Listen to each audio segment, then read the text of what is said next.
Tonight, let's settle in with one of the greatest novels ever written, Anna Karenina, by Leo Tolstoy, a story of love, duty, and impossible choices. You don't need to stay awake for every word. The story will carry you, like a train through the Russian snow, steady and gentle. This is a story about what happens when passion collides with duty. When the heart wants what society says it cannot have. Tolstoy opens with words that still echo today. "Happy families are all alike," he wrote. "Every unhappy family is unhappy in its own way." In Moscow, everything is falling apart at the Oblonsky house. Stiva has been caught having an affair, and his wife Dolly has discovered the truth. Picture Moscow in the 1870s. Snowy boulevards lined with gas lamps, horse-drawn sleighs gliding past. Aristocrats wrapped in furs against the cold. Dolly weeps in her bedroom while their children wander confused through the halls. A governess packs her bags. The household is crumbling around them. Stiva feels guilty, truly he does. But he cannot quite understand why he should give up pleasure, just because it causes pain to others. Someone must come to save this marriage, to heal this family. And so Stiva's sister is summoned from Petersburg. Her name is Anna Karenina. Anna boards the train in Petersburg, leaving behind her husband Karenin and her young son Seriosha. Just a short visit, she tells them both. In the first-class compartment, Anna finds herself sharing the journey with an elegant older woman. They begin to talk, the way strangers do on trains. The woman is Countess Vronsky, and she speaks adoringly of her son Alexei. "My boy is named after him," Anna replies. "Such a wonderful coincidence." The train stops at a small station. Anna steps onto the platform to breathe the cold night air, and that is when she first sees him. Vronsky is tall, dark-haired, confident in his military uniform. Their eyes meet through the billowing steam, and something passes between them like lightning. But the moment is shattered by screaming. A railway worker has slipped beneath the wheels of another train. The platform fills with horror and chaos. Anna presses her gloved hand to her mouth. "This is a bad omen," she whispers to herself. Something terrible has begun, and she can feel it. Vronsky, moved by impulse, gives money to the dead man's family. Anna watches this act of generosity and feels her heart stir against her will. In Moscow, Anna arrives at the Oblonsky house. The children rush to greet their aunt, and even Dolly emerges from her room, red-eyed but hopeful. Anna has a gift for making people love her. She listens, she understands, she makes everyone feel that their troubles matter deeply to her. Slowly, gently, Anna persuades Dolly that forgiveness is possible. Not because Stiva deserves it, but because the children need their family whole. Meanwhile, across Moscow, young Kitty Shcherbetskaya prepares for the evening's ball. She is 18, blonde, beautiful, and certain that tonight Vronsky will propose. Across the city, Konstantin Levin arrives in Moscow with his own hopes. He is a country landowner, awkward in society, but desperately in love with Kitty. Levin visits the Shcherbetsky house to see Kitty, but he fumbles his words, drops his hat, and leaves feeling more foolish than when he arrived. Kitty barely notices him. Her thoughts are all on Vronsky, on the ball tonight, on the proposal she is certain is coming. Poor Levin never had a chance. And so the stage is set. 4 lives about to collide at a Moscow ball. Love, jealousy, and tragedy waiting in the wings like patient dancers. Before the ball, Levin gathers his courage and goes to Kitty. He speaks from his heart, offering her everything he has, his land, his life, his love.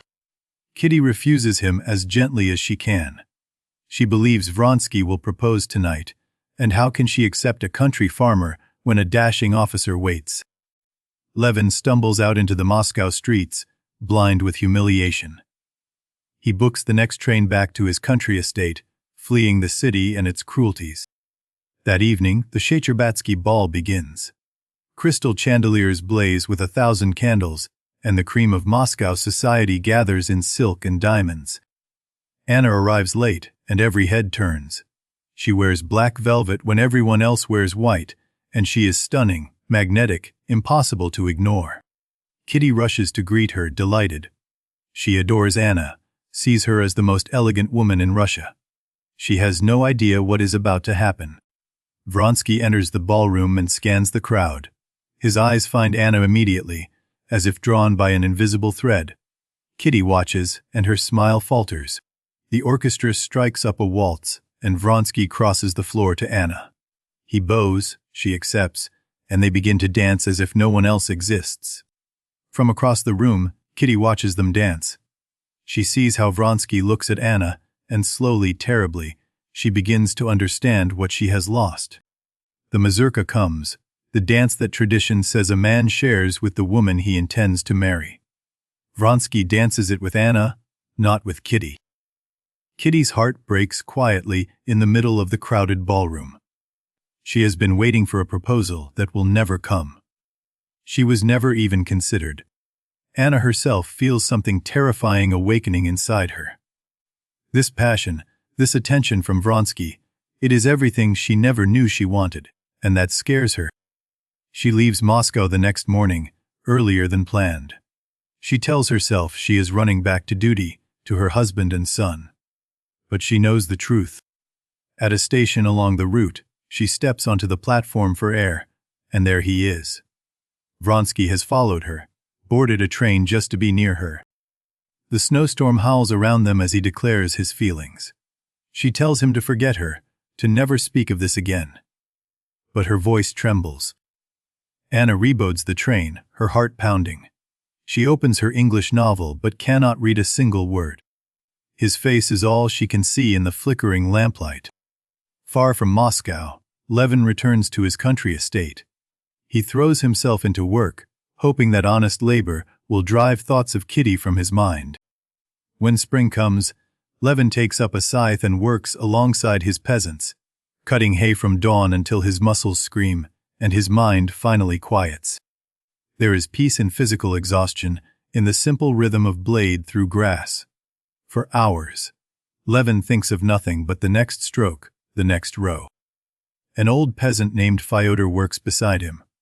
When Levin asks what makes a good life, Fyodor answers simply living for your soul, not for your belly. Living for your soul. The phrase lodges in Levin's mind like a seed. He does not understand it yet, but he will carry it with him for years. In Petersburg, Anna arrives home to find her husband Karenin waiting at the station. For the first time, she notices how strange his ears look, how cold his eyes. Everything about Karenin seems different now, or perhaps Anna is simply seeing clearly for the first time. His precise speech, his careful manners, all feel like a cage. Only her son Seriosha brings her joy. He runs to her arms and for a moment, holding him, Anna remembers who she is supposed to be. But Petersburg society demands her return. Calls must be made, salons attended, appearances kept up. Anna moves through it all like a sleepwalker, her mind elsewhere. Vronsky begins to appear everywhere she goes. At the theater, at parties, at Princess Betsy's salon. Always watching her with those hungry, devoted eyes. The whispers begin. Princess Betsy raises an eyebrow. Other women exchange glances behind their fans. Everyone sees what is happening except, it seems, Karenin himself. Anna fights herself every day. She knows what duty requires, what honor demands. But when Vronsky enters a room, every resolution crumbles like sand. Karenin notices something is wrong, but refuses to name it. He speaks to Anna about propriety, about how things appear, never about feelings or truth. The first secret meeting happens on a spring evening. Anna goes to Vronsky's apartment, knowing she is crossing a line that cannot be uncrossed. What happens between them changes everything. Anna gives herself to Vronsky completely, and in that moment, her old life ends and something new, dangerous, begins. Immediately after, guilt floods through her. I have destroyed myself, she tells Vronsky. I am a fallen woman now. There is no going back from this. But she cannot stay away from him. A double life begins, pretending normalcy at home while stolen hours with Vronsky become the only moments she feels alive. Karenin finally notices something unmistakably wrong. He sees Anna's carriage near Vronsky's lodgings. He observes the way she colors, when Vronsky's name is mentioned. He confronts her that evening, but only about appearances. What will people think? What will it do to his career?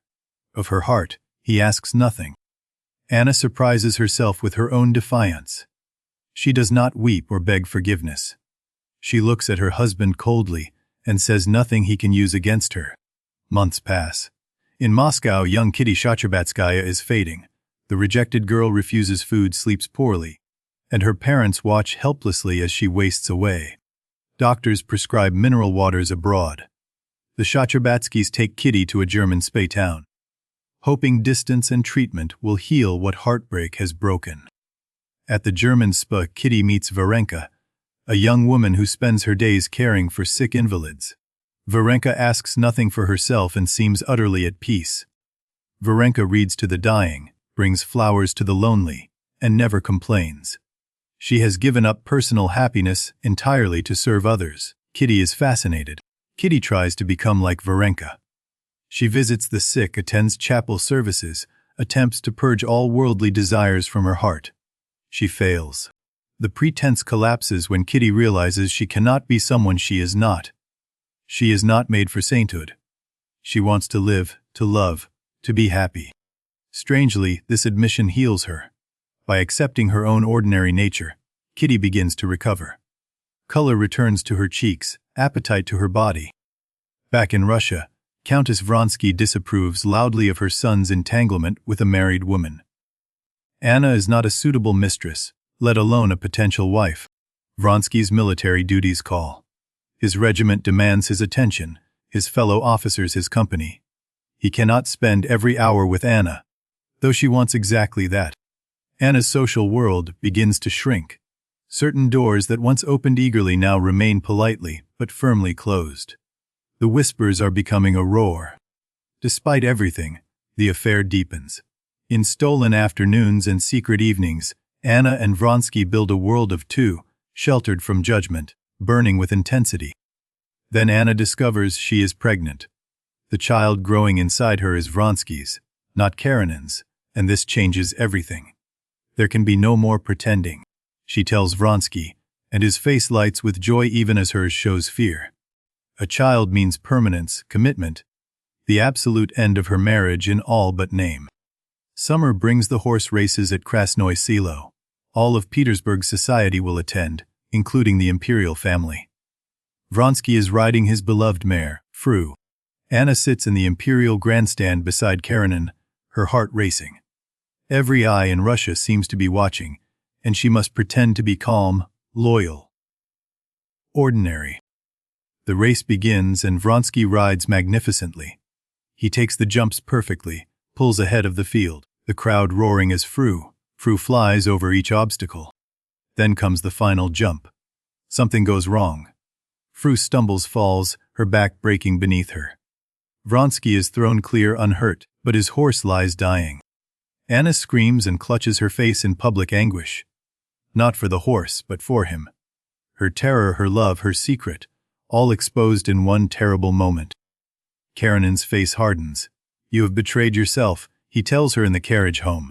Everyone saw, everyone knows. And finally, he demands she explain. So Anna tells him everything. The meetings, the passion, the pregnancy. She holds nothing back. The truth, after so many months of lies, feels almost like relief. Karenin's response is not rage but calculation. He demands that appearances be maintained. Society must not know. His career must not suffer. Anna will stay in the house. Anna cannot believe what she is hearing. He cares nothing for her heart, nothing for the truth, only for how things look. Her contempt for him crystallizes completely. Far from Petersburg, Levin receives terrible news. His brother Nikolai is dying of consumption, wasting away in a squalid Moscow boarding house. Levin must go to him. The boarding house is grim. Nikolai lies in a narrow bed, coughing blood, his body wasted to bones. Death sits in the corner of that room, patient and certain. Nikolai's common, law wife Masha tends to him faithfully. This simple peasant woman loves Levin's dying brother with complete devotion. Her care moves Levin deeply. Levin holds his brother's hand through the final hours. Death comes quietly, just before dawn. A man is there, then he is not. The mystery defeats all understanding. Walking back through Moscow streets afterward, Levin searches for meaning and finds nothing. Why are we born to suffer and die? What is the point of any of it? He returns to his country estate changed, more serious, more questioning. The peasants notice that the master walks through his fields, like a man looking for something he has lost. Months pass. In Petersburg, Anna's pregnancy advances, and the tension in the Karenin household grows unbearable. 3 people trapped in a house of silence and pretense. Karenin consults with lawyers about divorce. The scandal would be enormous, his career potentially ruined. But continuing this farce seems equally impossible. In the end, he decides against divorce. He will not give Anna her freedom. He will not let Vronsky win. She will remain his wife in name, if nothing else. Anna's labor begins early and badly. The doctors grow concerned, fever takes hold. And soon it becomes clear that Anna may not survive the birth of her daughter. The baby girl is born alive, but Anna slips into childbed fever. She burns and shivers, calls out for Vronsky, then for Karenin, then for her son Seryoja, then for God. On what everyone believes is her deathbed, Anna begs Karenin's forgiveness. She calls him a saint, weeps for the pain she has caused, asks him to care for both her children. Something extraordinary happens in Karenin. Watching his wife die, hearing her confession, he forgives her completely. Real forgiveness, not performance. Grace where none was expected. Vronsky witnesses this scene and is destroyed by it. Karenin's nobility makes his own passion seem small and sordid. He cannot bear to look at himself. That night, alone in his apartment, Vronsky takes his pistol and shoots himself in the chest. The bullet misses his heart. He will live, but the scar remains forever. Against all expectation, Anna recovers. The fever breaks and she returns slowly to life. But the world she returns to has been utterly transformed by those deathbed hours. A strange household forms. Karenin caring for Anna, Anna nursing her new daughter, Vronsky recovering from his wound, Seryosha confused by all the adult emotions swirling around him. But society will not allow this ambiguity to continue. Anna must choose remain as Karenin's penitent wife, or leave with Vronsky and face eternal disgrace. There is no middle path. Vronsky recovers slowly from his wound. He and Anna begin to see each other again, tentatively at first, then with growing certainty that they cannot live apart. The decision is made. Anna will leave with Vronsky. They will go abroad to Italy, where Russian society cannot reach them. They will build a new life together. But Seryosha must stay behind. Karenin will not give up his son. Anna must choose between her children, and she chooses the lover. The baby comes with her, the boy does not. This is the price of passion: a son left behind, a reputation destroyed, a place in society forfeited forever. Anna pays it all and boards the train with Vronsky. Meanwhile, Kitty returns to Russia healed. The German spa has done its work, and she comes home stronger and wiser, no longer the naive girl who loved Vronsky. At a dinner party, Kitty and Levin meet again by chance. Their eyes meet across the room, and something that was broken begins, quietly, to mend. Stiva, ever the matchmaker, arranges for them to spend time together. He knows his sister's disaster, but he believes in love, foolishly, persistently, and perhaps rightly. Levin proposes again, not kneeling this time but standing before her like a man, offering not desperation but honest, humble, hopeful love. Everything he is lies in the question. Kitty says yes. She has grown up enough to recognize real love, steady and imperfect and true. The Shacherbatsky household erupts with joy. Wedding plans begin immediately. The engagement weeks pass in a blur of fittings and preparations and nervous joy. Levin has never been so happy, or so terrified that happiness might slip away. The night before the wedding, Levin gives Kitty his diaries to read. Everything is there, all his doubts, his past women, his sins. He wants no secrets between them. Kitty weeps when she reads what he has done: the women, the drinking, the lost years. But she forgives him, as he knew she would, as real love demands. The wedding day arrives. In the golden light of the Orthodox Church, Levin and Kitty stand before God and family and make their vows to each other. For Levin, the ceremony is transcendent. He feels lifted out of ordinary time, connected to something vast and holy. Marriage, he thinks, might be the answer after all. But the wedding night brings awkwardness. Two strangers, for all their love, learning each other in the dark. The fairy tale meets reality, and both must adjust. Married life at Pokrovsko begins. Kitty must learn the ways of country living. Levin must learn to share his solitude. Both discover that love is daily practice. Their first real quarrel comes over something small. Harsh words, slammed doors, hours of silence. Then reconciliation, sweeter for the pain that preceded it. But even in this happiness, Levin's questions persist. What is life for? Why do we die? Does anything matter? Marriage cannot answer everything after all. Two marriages now move through the world. One built on honesty and daily effort, the other on passion and sacrifice. Both heading toward very different ends. In Italy, Anna and Vronsky find a kind of peace. They rent a villa outside Rome, surrounded by lemon trees and ancient stone walls, far from judging eyes. Vronsky takes up painting to fill his days. He sets up a studio, hires models, studies technique. But something is missing. The work feels hollow, purposeless. He paints Anna again and again. Her face appears on canvas after canvas, always beautiful. But never quite capturing what he sees when he looks at her in life. Anna tries to be happy. She has Vronsky. She has baby Annie. She has freedom from Karenin's cold house. But thoughts of Seryozha poison every peaceful moment. Letters come from Russia bringing news she cannot bear. Seryozha is growing. He asks for his mother. Karenin tells him she is dead. The lie cuts Anna like a knife. Vronsky grows restless. He misses his regiment, his friends, his purpose in the world. Art cannot replace the identity he gave up to be with Anna. Anna senses his discontent and it terrifies her. If Vronsky regrets their choice, she has nothing. She gave up everything for him. He is her entire world now. They decide to return to Russia. Perhaps facing society together will be better than this beautiful exile. Perhaps they can build something real on their own soil. Petersburg greets them with ice. Old friends cross the street to avoid them. Invitations that once flooded in have stopped completely. Anna is a pariah now. Anna decides to test her standing at the opera. She will appear in public beautifully dressed, on Vronsky's arm. She will force society to acknowledge her existence. At the opera, a woman in the neighboring box publicly insults her. Loudly, deliberately, so everyone can hear. Anna sits frozen, her face burning, unable to respond. They leave before the first act ends. In the carriage home, Anna weeps with rage and shame. She can never be accepted again. That door is closed forever. Vronsky finds himself caught between worlds. His mother pressures him to leave Anna. His regiment welcomes him back, but whispers behind his back. He belongs nowhere now. Anna's world shrinks to Vronsky alone. She has no friends, no society, no occupation.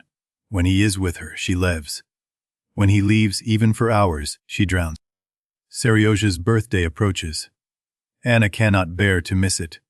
She plans a secret visit to the Karenin house, risking everything to see her son one more time.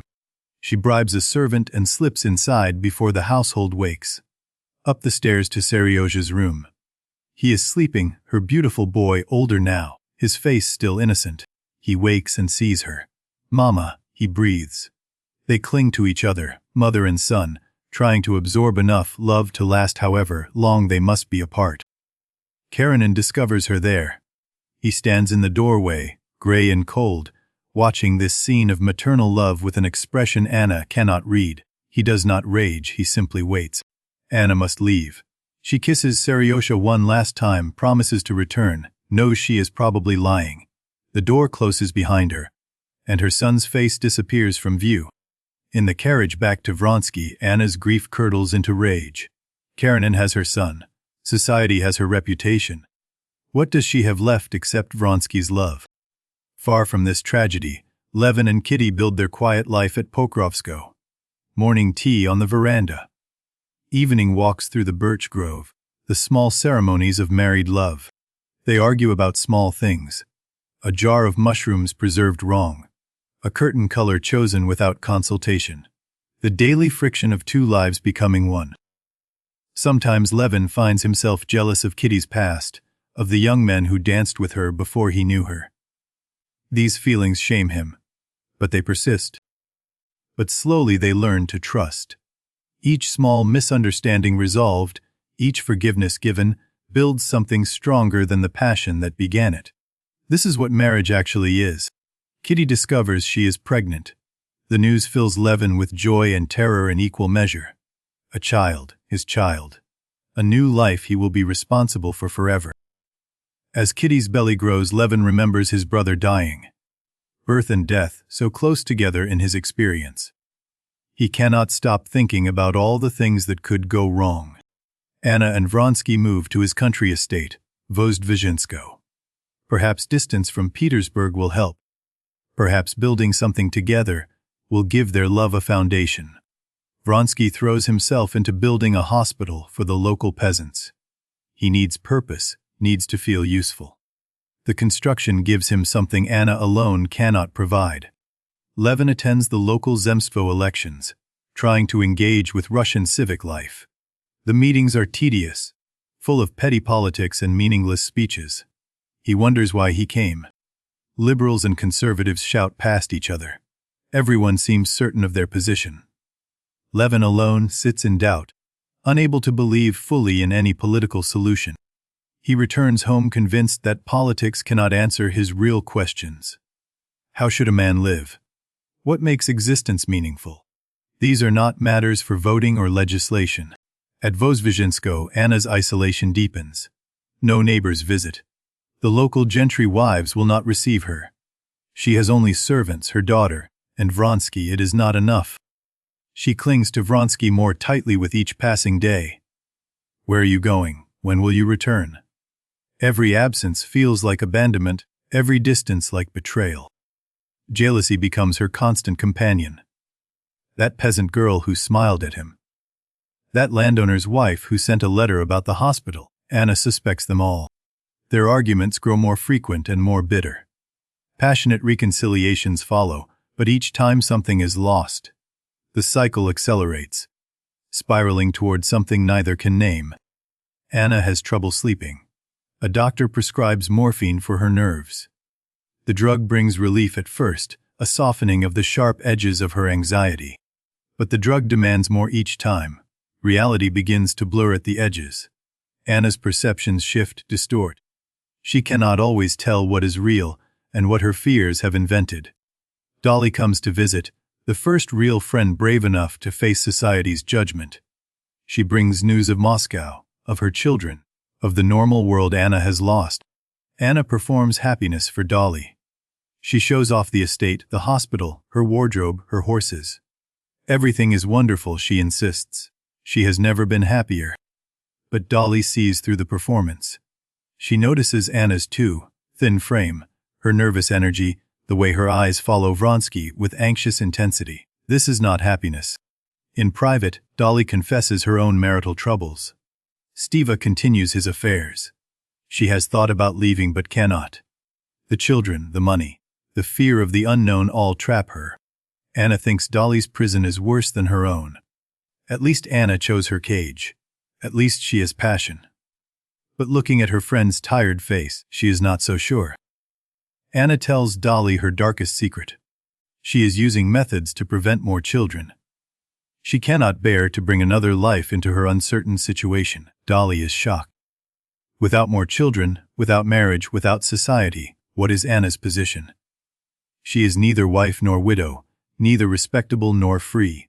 She exists in a limbo without name. Word comes that Karenina will grant a partial divorce. It allows Anna and Vronsky to legally marry. But there is a condition.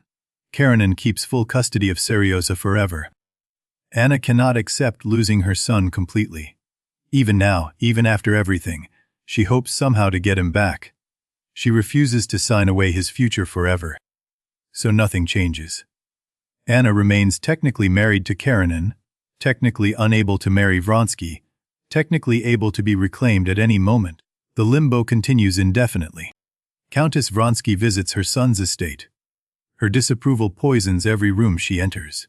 She barely acknowledges Anna, speaks to her son in pointed whispers, undermines at every opportunity. Anna begins to see conspiracies everywhere. Vronsky's mother plotting against her. Servants reporting to Petersburg. Everyone working to steal her love, her security, her sanity. The paranoid thoughts multiply in the darkness. She cannot sleep without morphine now.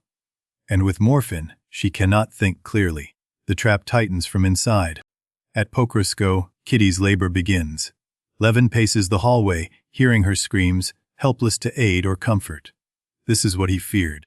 This is what he cannot control. Hours pass. The doctor comes and goes. Levin finds himself praying, despite all his doubts, bargaining with a God he is not sure exists. Just let her live. Finally, the cry of a newborn. The doctor emerges smiling. A boy healthy and strong. Kitty is exhausted but well. Levin's legs nearly give way with relief. Levin enters the room and sees Kitty holding their son. The love that floods through him is overwhelming, terrifying in its intensity. He would die for either of them. The baptism ceremony takes place at the local church. Levin fumbles through the rituals, unsure of the responses, feeling like a fraud. But when he holds his son before the priest, something shifts. Perhaps, Levin thinks, the meaning is not in understanding but in living. Perhaps faith is not about certainty, but about showing up, day after day, trying to be good. Anna and Vronsky come to Moscow for one last attempt at normal life. They take an apartment, go out in society, try to pretend they are like any other couple. Princess Betsy, who once tolerated Anna's scandal with amused cynicism, is now cool and distant. Even she has drawn her line. Anna has crossed too far. Every door that was once open now closes. The message is clear: Anna chose passion over propriety, and propriety will never forgive her. She is a warning to other wives.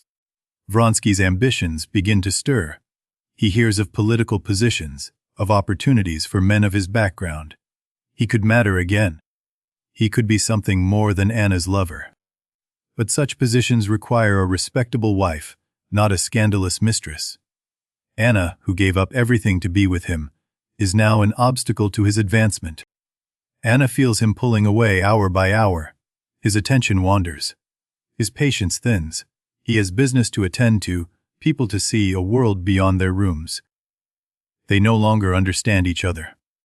She speaks of love, he speaks of practical matters.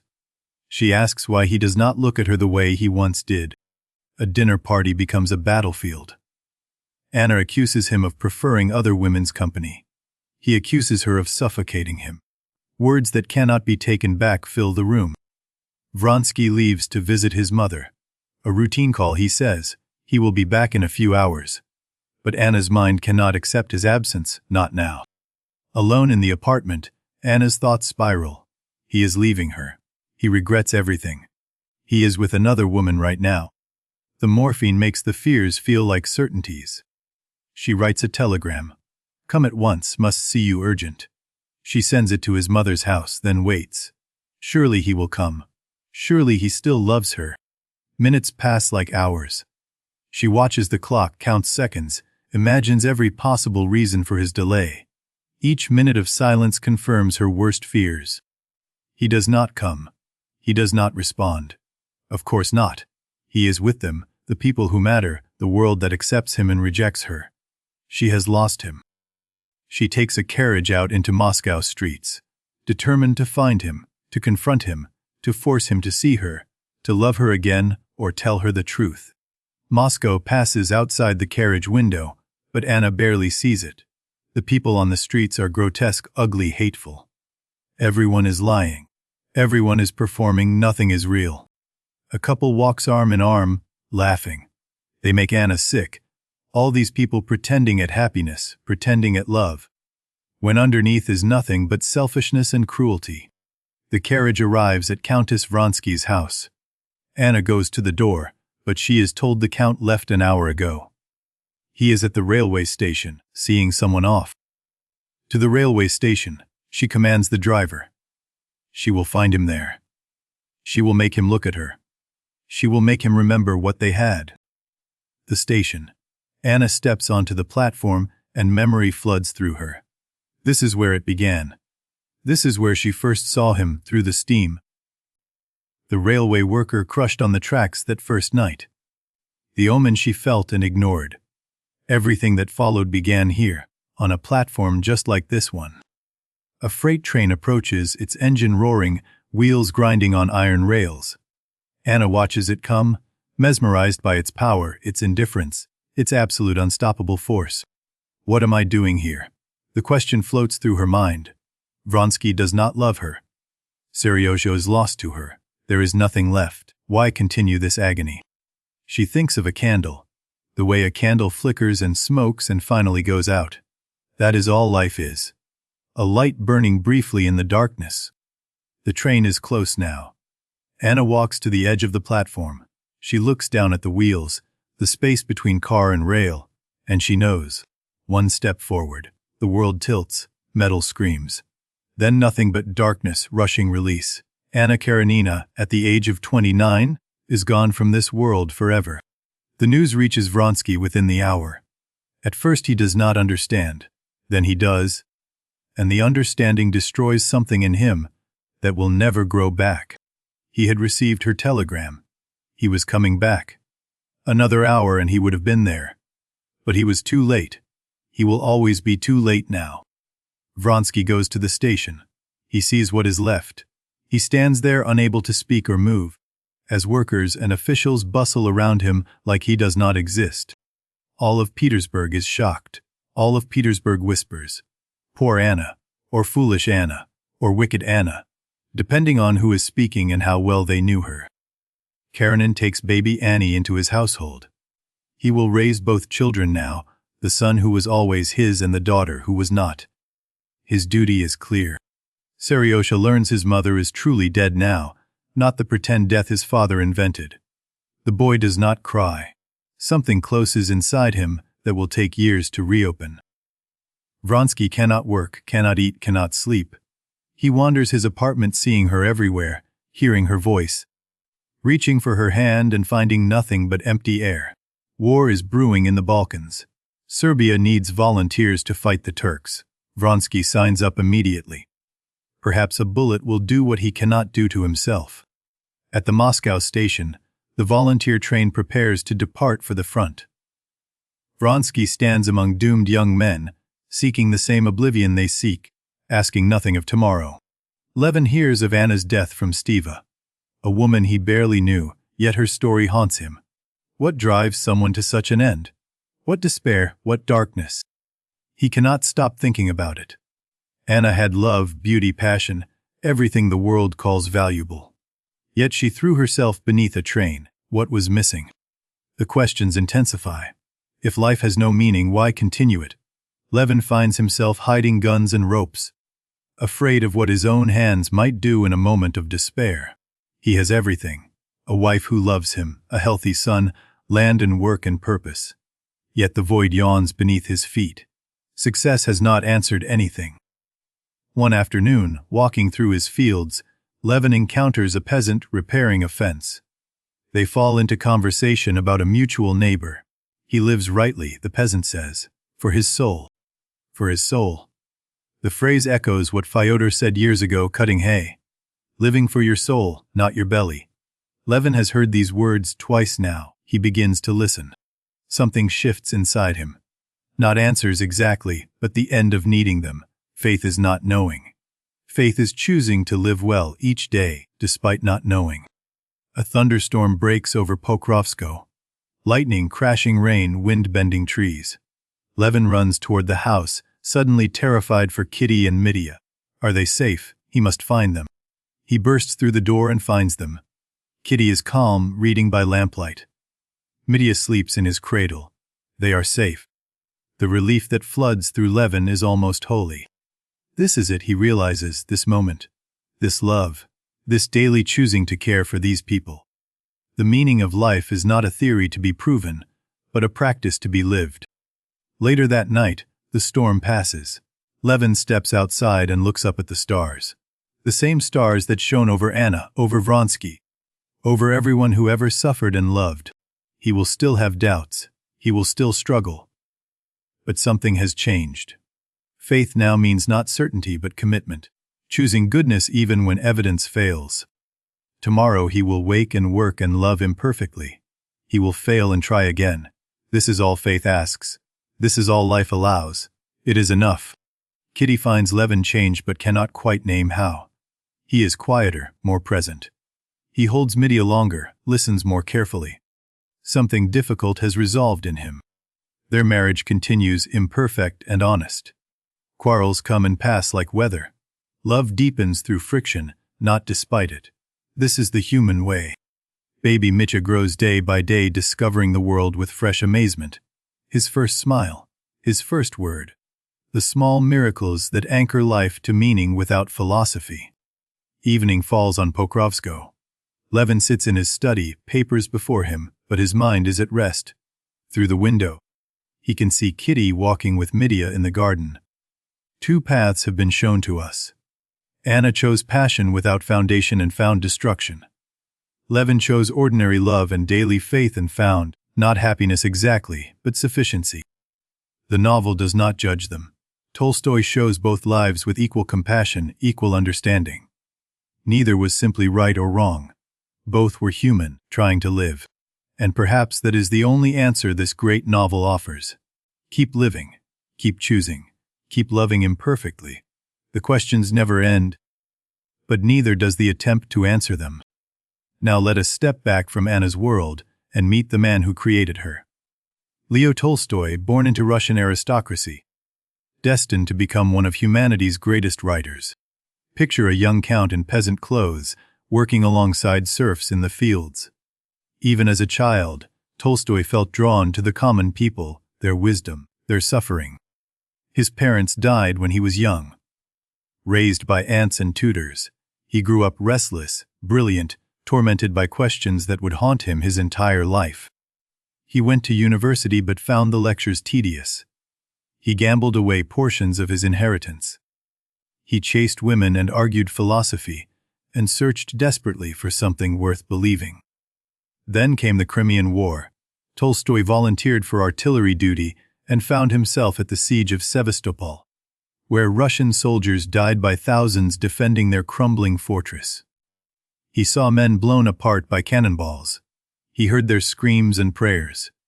Death became real to him in that muddy fortress, and he would never forget what he learned there.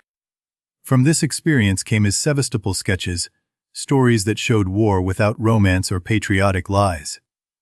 Russia read them and recognized a new voice, unflinching and true. After the war, Tolstoy returned to Yasnaya Polyana and met Sophia Bears, the daughter of a family friend. She was 18. He was 34. They fell in love. Their marriage began in passion and partnership. Sophia copied his manuscripts, managed his household, bore him 13 children. She believed in his genius before the world confirmed it. For 7 years, Tolstoy worked on his first masterpiece, War and Peace, an epic of Russia's struggle against Napoleon, encompassing hundreds of characters across decades of history. War and Peace made him famous throughout Europe. Critics called him Russia's greatest living writer. But fame brought no peace to Tolstoy's restless soul. The questions remained. What is the meaning of life? Why do we suffer and die? How should a man live? These questions tormented him through sleepless nights and haunted working days. He watched peasants work his fields and envied them. They seemed to know something he did not. Their lives had purpose without philosophy. Their faith needed no proof. Then one day, Tolstoy saw a woman's face at a railway station. Something about her struck him, her beauty, her sadness, the hint of tragedy around her eyes. He learned later of a real scandal, a neighbor's mistress who had thrown herself under a train. The image lodged in his mind and began to grow into something larger. Anna Karenina grew slowly over 4 years. Tolstoy wrote and rewrote, sometimes despaired of finishing. His wife copied each draft, watching the characters come alive through revision. The novel first appeared in serial form, chapter by chapter in the Russian Messenger magazine. Readers across Russia waited impatiently for each new installment. Anna came alive for them. Readers wrote letters arguing about her choices. Women saw themselves in her.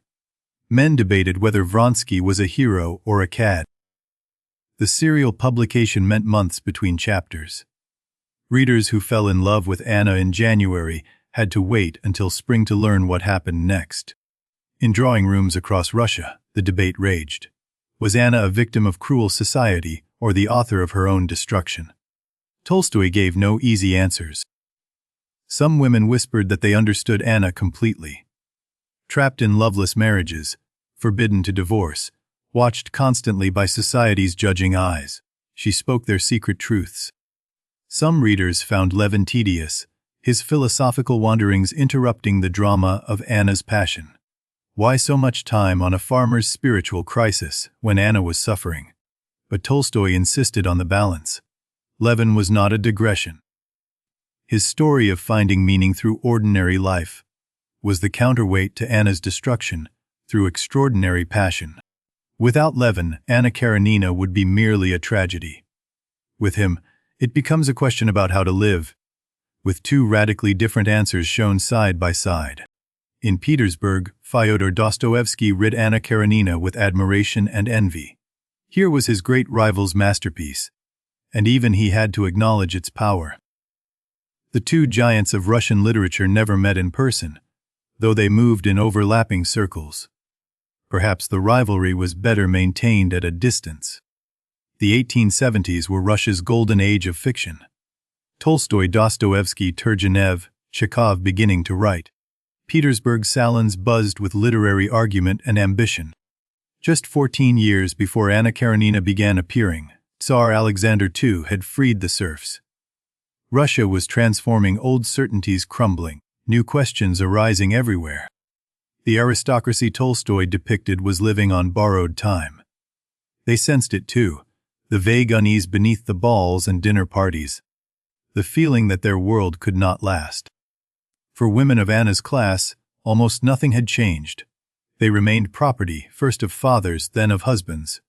Divorce was scandal. Adultery was social death. The rules were iron. Divorce in Russia required proof of adultery, and was almost never granted. A woman who left her husband became a non-person, excluded from society, separated from her children by law. Anna's tragedy was not unique. Tolstoy knew women who had made similar choices and paid similar prices. He watched society condemn them while excusing the men who ruined them. The railway that kills Anna was transforming Russia when Tolstoy wrote. New lines connecting ancient cities, shrinking distances, bringing change faster than society could absorb. Moscow to Petersburg took days by horse in Tolstoy's youth. By the time he wrote Anna Karenina, the train made the journey overnight. Worlds were colliding at unprecedented speed. Tolstoy chose the train deliberately for Anna's death. This symbol of modern progress, this machine that compressed time and space, becomes the instrument of destruction. He grew to hate these machines. Railways, factories, all the apparatus of industrial life seemed to him to separate humans from nature, from each other, from their own souls. The novel was completed in 1877. Tolstoy was exhausted and strangely unsatisfied. He had written one of the greatest books in human history, yet the questions remained. In the years after Anna Karenina, Tolstoy experienced his own crisis. Like Levin hiding guns from himself, Tolstoy contemplated suicide despite having everything the world values. Sophia noticed and was terrified. She removed ropes from the barn, hid hunting weapons, watched her husband for signs of the darkness overtaking him. Just as Kitty would for Levin, Tolstoy emerged from this crisis with a new faith. He wrote a confession, describing his spiritual journey from doubt to a personal Christianity based on Jesus' moral teachings. But his Christianity rejected the Orthodox Church entirely. He stripped away miracles, ritual, priesthood, keeping only the ethical core. Love your neighbor. Do not resist evil with violence. The Orthodox Church eventually excommunicated him for his heresies. Russia's most famous writer, banned from communion, declared an enemy of the faith he was trying to practice more purely. He continued to write The Death of Ivan Ilyich, a short novel about a man confronting mortality. Resurrection, his last major work, about sin and redemption and social justice. Tolstoy tried to give away his wealth, to live as a peasant, to renounce his copyrights and property. These efforts caused terrible friction with Sophia, who feared for their children's future. Their marriage deteriorated under the weight of his idealism and her practicality. What had begun in love became a battlefield of competing visions for how to live. Meanwhile, Anna Karenina spread across the world. German translations appeared first, then French, then English. Each language brought new readers under Anna's spell. Victorian English readers were shocked and fascinated. Here was adultery treated with sympathy, passion shown without easy condemnation. It was not how respectable novels were supposed to work. The critic Matthew Arnold called it not a work of art but a piece of life itself. High praise from a man not easily impressed, and a judgment that has endured. Dostoevsky died in 1881, leaving Tolstoy without his great rival. For the remaining decades of his life, Tolstoy stood alone atop Russian literature, admired and isolated. Anna Karenina became a cultural touchstone, a reference point for discussions of love and duty and the position of women. Anna herself became an archetype, instantly recognizable. The 20th century brought new ways of telling Anna's story. Theater first, then cinema. Each generation reinterpreted her tragedy for its own time and concerns. In 1930, Greta Garbo played Anna in Hollywood. Her luminous face brought Anna to millions who would never read the novel. The image became inseparable from the character. Vivien Leigh played Anna in 1948, bringing English elegance to the Russian aristocrat. Each actress found something new in the character Tolstoy had created. Soviet interpretations emphasized Anna as victim of bourgeois society. The revolution that Tolstoy never lived to see claimed him as a prophet of capitalist corruption. In 2012, Keira Knightley brought Anna to yet another generation. The story still resonated, still raised questions about love and freedom and the price of passion. Each Anna actress discovers something new. The character is inexhaustible, containing multitudes. She can be sympathetic victim or selfish destroyer or both at once. Tolstoy built her that way. Vronsky has been played as romantic hero, as shallow seducer, as tragic figure. The novel supports all readings.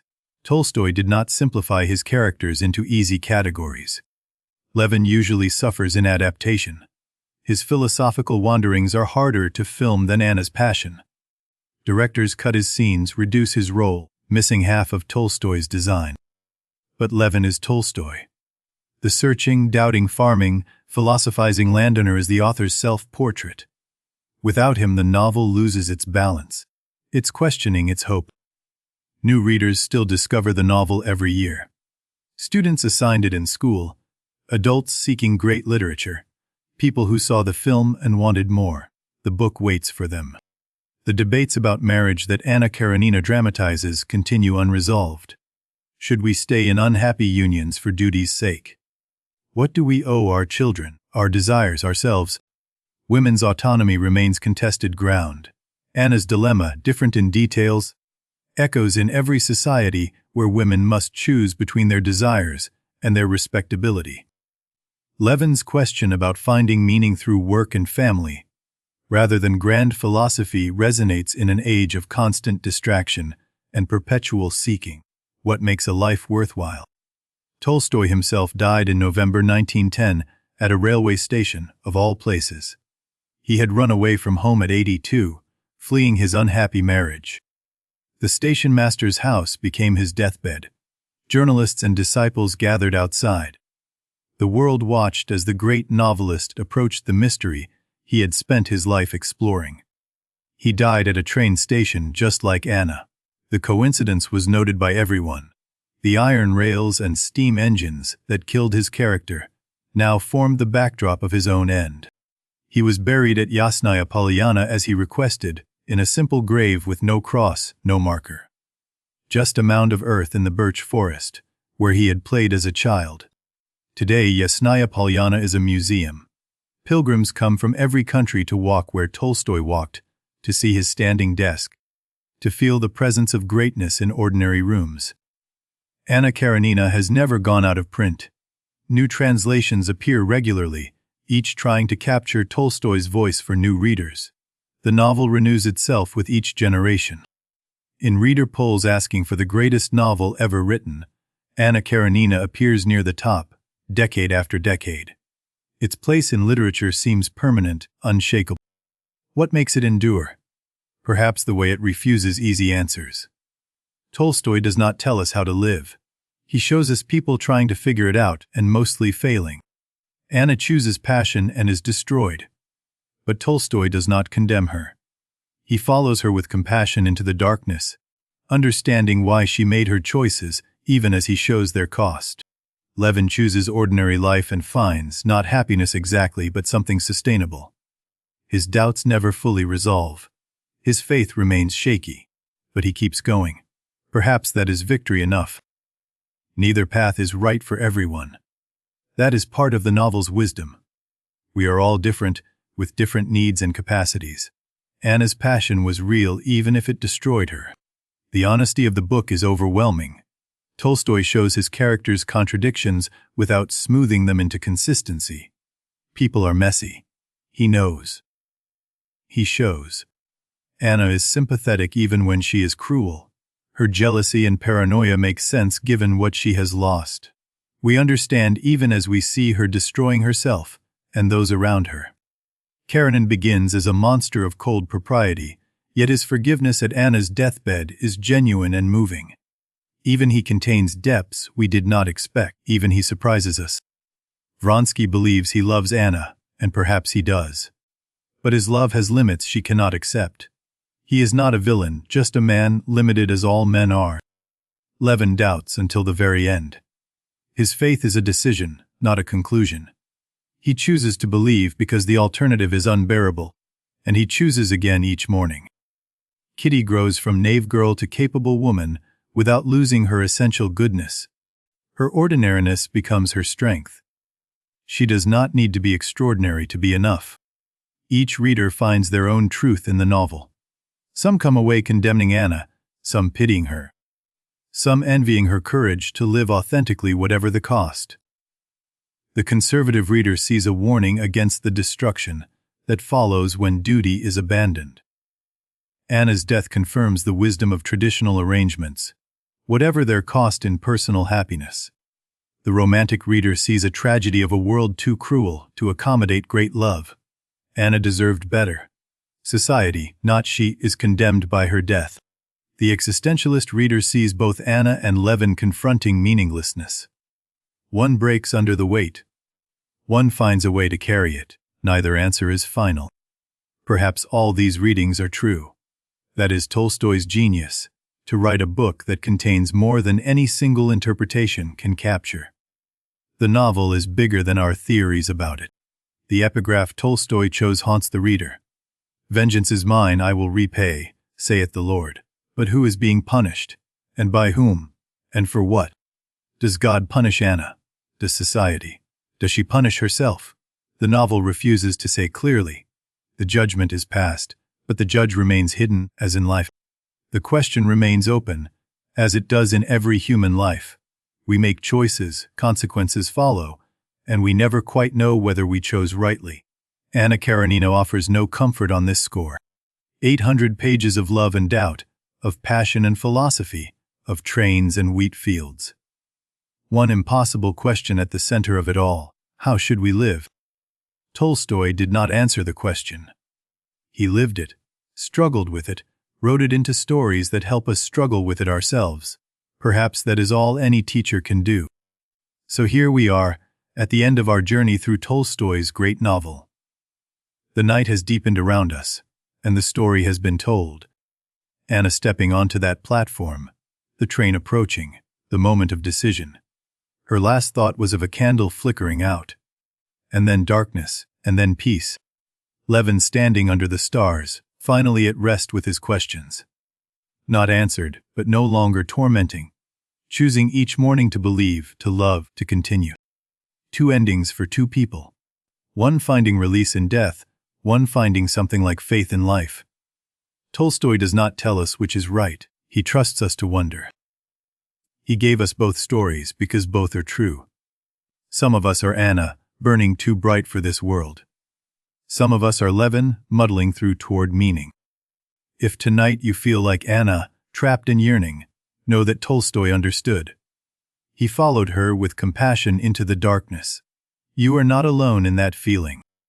If tonight you feel like Levin, confused but still searching, know that the searching itself is enough. The questions matter more than the answers you may never find.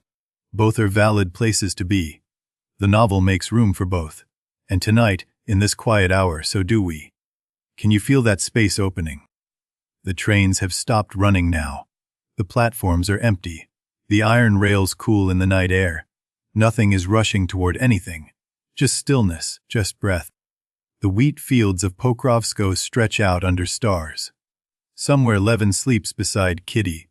Their breathing synchronized after years of practice. The baby stirs and settles. Somewhere a child dreams, perhaps Seryozha, perhaps Mitya, perhaps you long ago, before the questions came. That innocence still lives inside us, waiting to be remembered. What is the meaning of life? Perhaps we will know tomorrow. Perhaps we never will. Tonight it is enough to rest, to let the question float unanswered. Tolstoy asked his questions for 60 years and never stopped asking. If he could keep wondering, so can we. But not tonight. Tonight we rest. The Russian winter stretches out beyond the frosted windows. Snow falling on Yasnaya Polyana, on Moscow, on Petersburg. Covering everything in white silence. Perhaps Tolstoy's ghost walks there still, through the lime tree avenue, past the pond, searching for answers or finally at rest. We cannot know. We can only imagine. Let the question sleep now. Let Anna sleep wherever she is. Let Levin's faith carry him through his dreams. Let the night hold everything gently. In the Oblonsky kitchen, the samovar has gone cold. Morning will heat it again. Morning will bring tea and toast and another day. But morning is hours away. The horses in Vronsky's stable sleep standing, heads bowed. Even Fru, somewhere beyond this world, runs free through fields that never end. All the suffering over now. The lemon trees in Italy still bloom, whether anyone is there to smell them or not. The villa waits, empty or occupied, beautiful regardless. Some things simply go on. The Moscow ballroom where Anna danced in black velvet stands dark now. Chandeliers unlit, parquet floor empty, music silent. But somewhere the waltz still echoes. Anna's black velvet dress, folded away somewhere, or rotted to nothing by now, it does not matter. What remains is not fabric but story, and story lasts forever. Kitty's wedding crown, passed down through generations perhaps, or lost, or sitting in a museum. The gold still gleams somewhere, real or remembered.